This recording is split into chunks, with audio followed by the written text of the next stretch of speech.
So tell me about Elijah and what you understand of why we're here to talk about Elijah. Because he's missing. She said her son had issues, but the evidence told a darker truth, one that would later define this murder documentary forever. Let's begin the murder documentary of Danielle Dauphinais and the tragedy of little Elijah Lewis. This video may be disturbing due to references to child loss and verbal violence. We do not show images of injuries or bodies, but some parts of the information may be emotionally disturbing for some of you. Also, the purpose of this video is to present the case from an investigative perspective, not to represent or judge any group of people. And let's get the case started. DCYF would get involved, Okay. and then my daughter would get taken away. So I don't know. It's. Detectives begin questioning the mother, trying to find out what happened to her mysteriously disappeared son. We have never ever hurt that little boy. We love that little boy no matter what. But months later, Danielle Doan will admit the truth authorities had long suspected. This is the case of Elijah Lewis, a bright 5-year-old whose short life investigators say was marked by struggles and hardship. In 2021, he did not survive, and authorities in New Hampshire concluded Danielle Doan and her boyfriend Joe's staff were responsible. By October of last year, Danielle is sentenced to 53 years in prison after pleading guilty to second-degree homicide in connection with Elijah's case. The child had disappeared in September 2021. Investigators believe he died between September 21st and September 24th, 2021. Elijah lived in New Hampshire with Danielle and Joe. Both admit to drug use. After Danielle gives birth to a new baby, they surrender the infant under the safe haven law, and that's when authorities realize Elijah is missing. The search widens. Police locate Danielle and Joe in New York City. Why are you guys dropping me down? I'm not resisting. She's double up. She's coming. Just the hand down as soon as you take him out. Come on.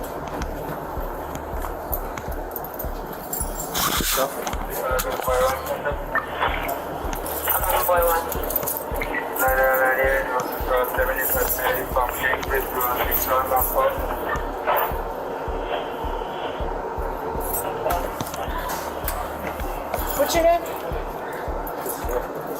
What's your name? Danielle. Danielle what? Danielle seems stunned as she's taken into custody. Babe, I love you. I don't know what the is going on. What's going on? Okay.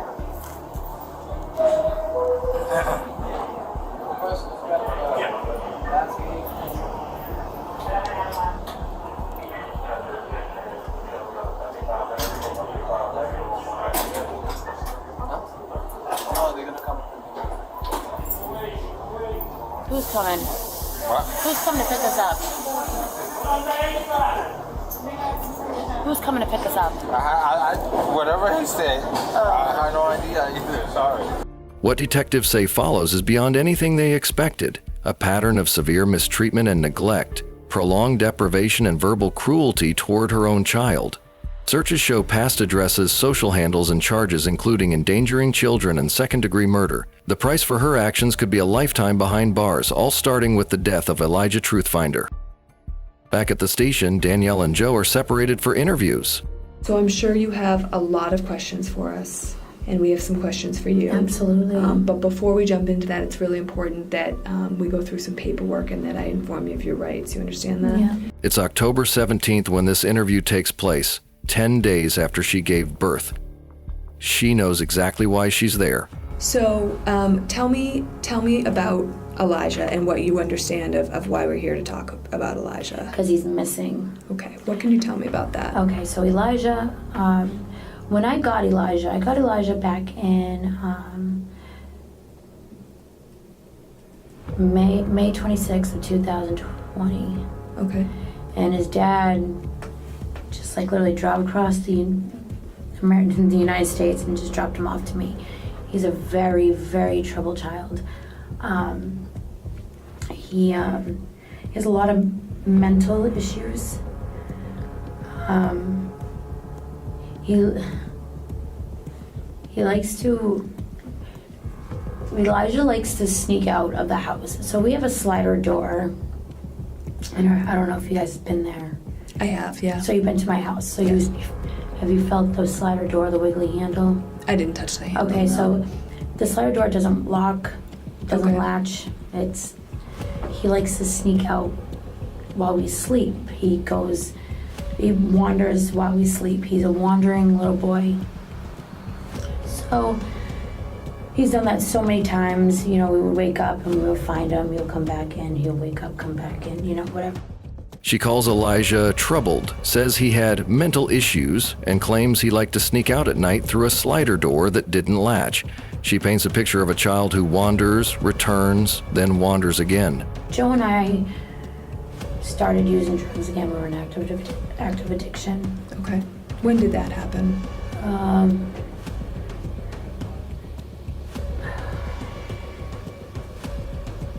honestly don't remember. So are we When I talking was pregnant. months ago, Yeah. years ago? Months ago when I was pregnant with my son. Then she acknowledges drug use.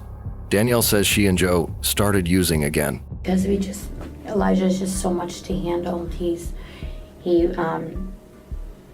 would touch our daughter in her private spots. Okay. She would hide knives under his bed, tacks under his bed. He would steal things from our kitchen, and he would just do a bunch of stuff that not a normal little boy would do. So we started we just fell off the train and just started using drugs. So in September, I don't know the date, I honestly don't know the date, but September, he decided to wander off again. And us being in active addiction and not wanting to lose our kids, we tried to find him. We looked for him and we're like, okay, well, he's gonna come back. He always came back. So we waited, he didn't come back, and we're freaking out. We're like, where's Elijah? Never came back. This went on even during her pregnancy, blaming the stress from Elijah's behavior. Okay. Would it be okay if I asked you some questions about that? Okay, take your time.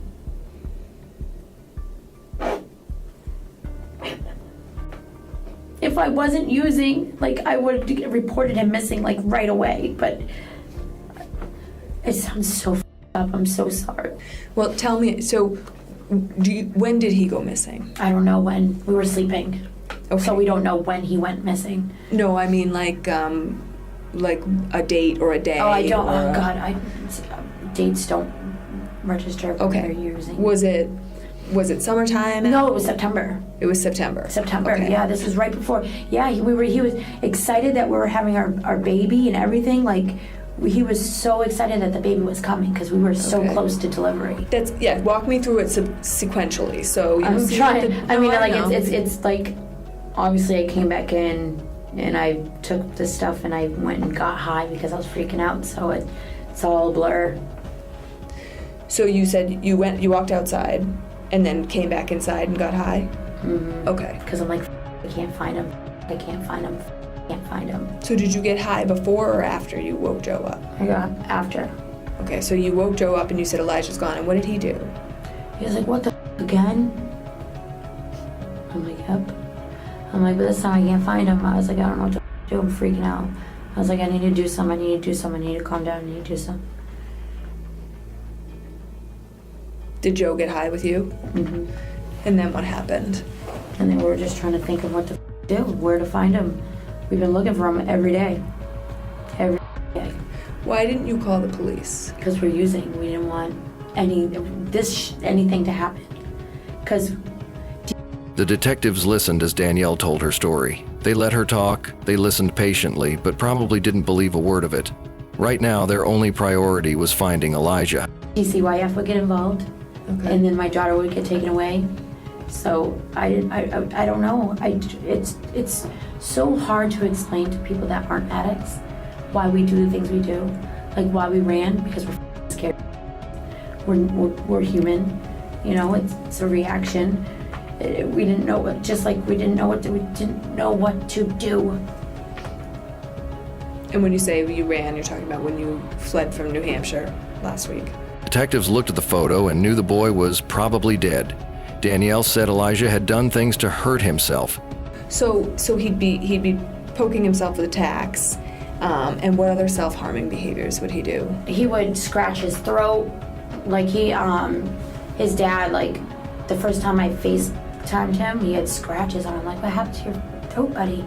And like Tim did not tell me any of his behaviors before I took on him. If I knew all these behaviors, I would have made sure I had stuff lined up for him to, you know, I'm not gonna take on a child that has mental health issues and not have anything for him. You know, that just does not make logical sense. Yeah. And he didn't say that. He just said he might be autistic. Okay. And this is not autistic. I have an autistic nephew who is, but yeah, he would scratch. Okay. He would sit there and bite his arms. He would, what else did he do? He would like slap him in his, like do weird stuff. Like I just didn't like, I couldn't, I needed him out of my house. I needed him out to get help. Not that I didn't love him and want him. I loved him, I love him so much. I just needed him to get help. And I was just watching him suffer and I couldn't do anything. You know what I mean? I couldn't do. I was depressed. Okay. I never left a house. Okay. We never left a house. Never left a house with, Yeah, that's I a felt lot. like a prisoner in my house. Sure.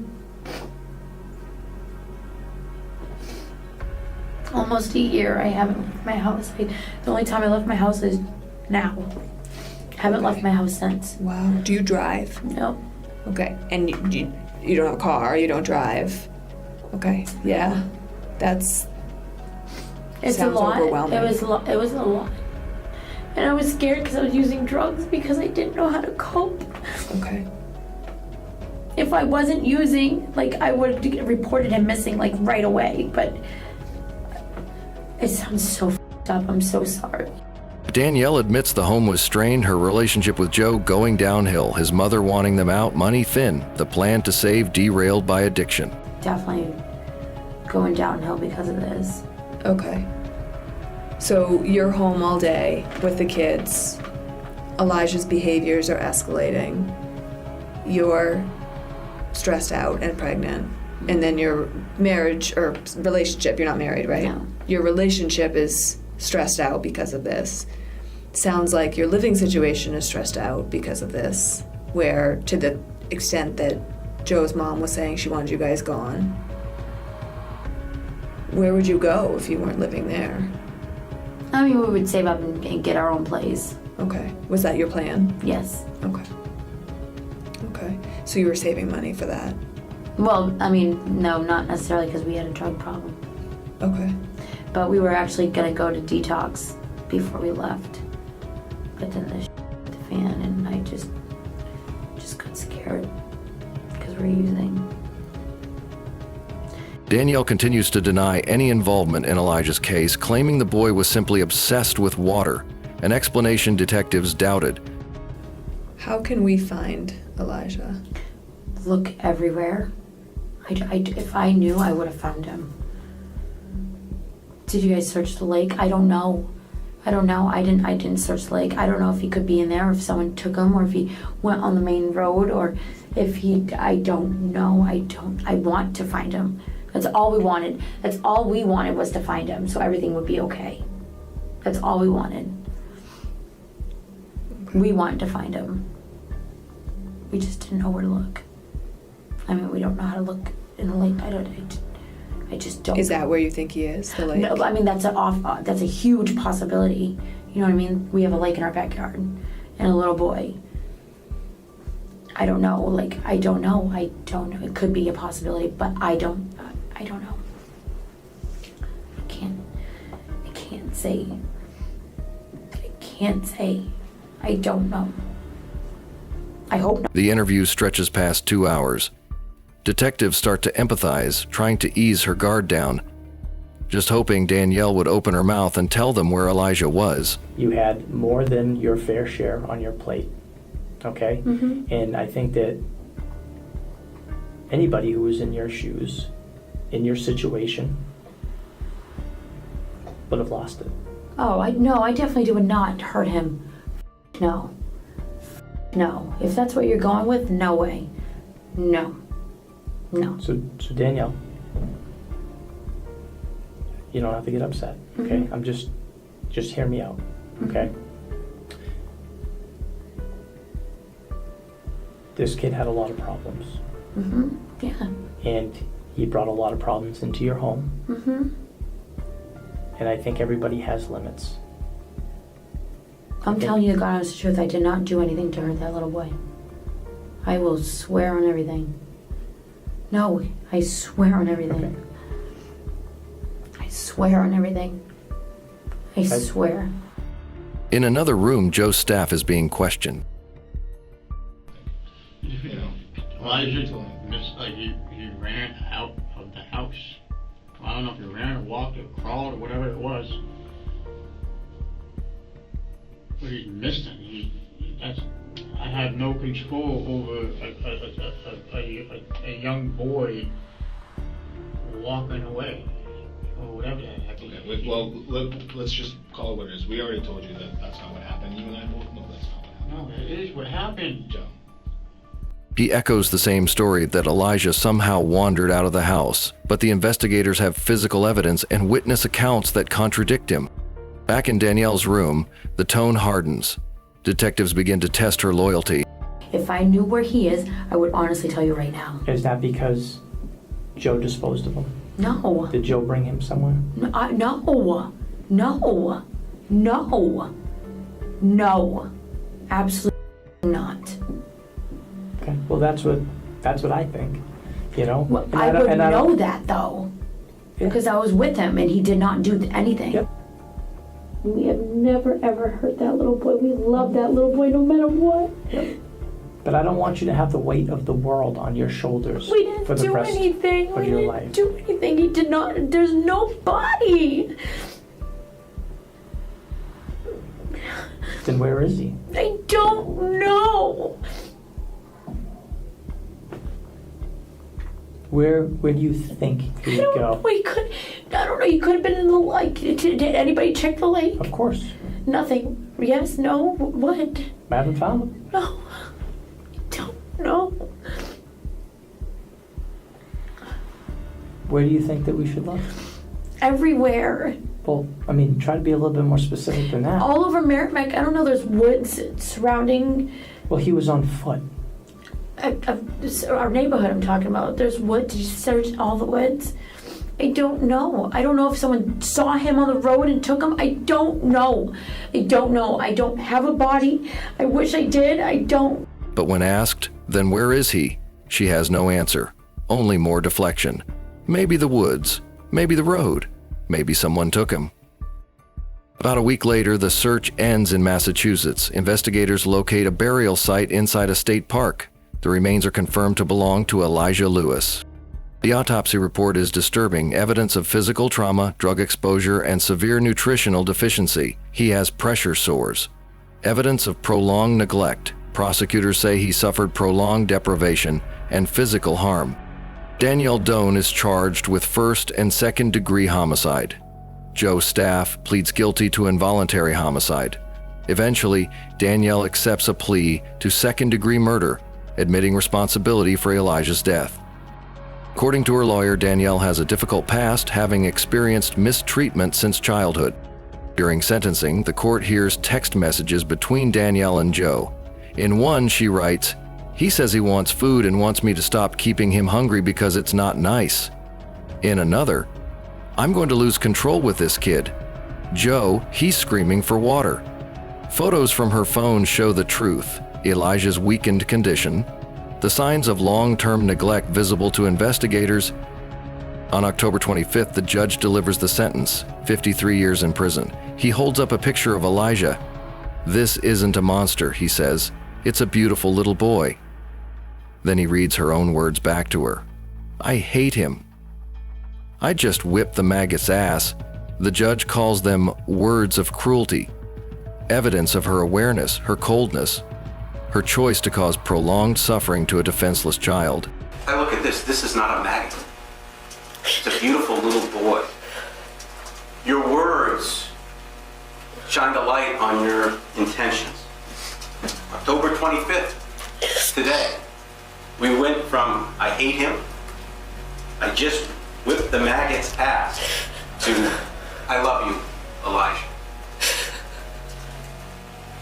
All of that has a profound impact on my view of you as an individual. Your words that I've seen are damning in this case. They are cords of terror that rain down on this little boy. They are cords of terror that showed your knowledge, your awareness of the torture you were inflicting upon this little boy. After the hearing, Elijah's aunt, his father's sister, speaks publicly. Justice, I feel, was served a bit today. Knowing that she won't be getting out and she'll most likely die in prison is a huge relief, I think, for everyone right now. I think the judge said everything to her that we are all thinking. There's no excuse for what she did. She did not show any remorse at all for her son, and she deserves everything that she gets, and I am glad to hear that she's being haunted by him. That's what she deserves. She is a snake. She's a chameleon, and she will do anything she can to manipulate her way to, look better to people. I've seen many sides of her over the years. One thing I will say is that this person I'm seeing today, that's not who she always was. She did receive love. She did have many supportive people in her life, and all of this is just an excuse. Police officers who work the case say it will stay with them forever. Everyone that's worked this case, it will stay with all of our lives. It was such a heinous and horrible crime that she did and that Mr. Staff did. It's going to be with us her whole life. And we're going to look out for each other as well. That's something that we do at our department, state police, same way. We're going to make sure that we take care of ourselves and make sure we're... A sentence of 53 years can't undo what happened, but it reminds us that justice, even delayed, can still bring accountability. Thank you for watching this murder documentary video. Like, share, and subscribe, because the next story might reveal another hidden crime waiting to be told. Disclaimer.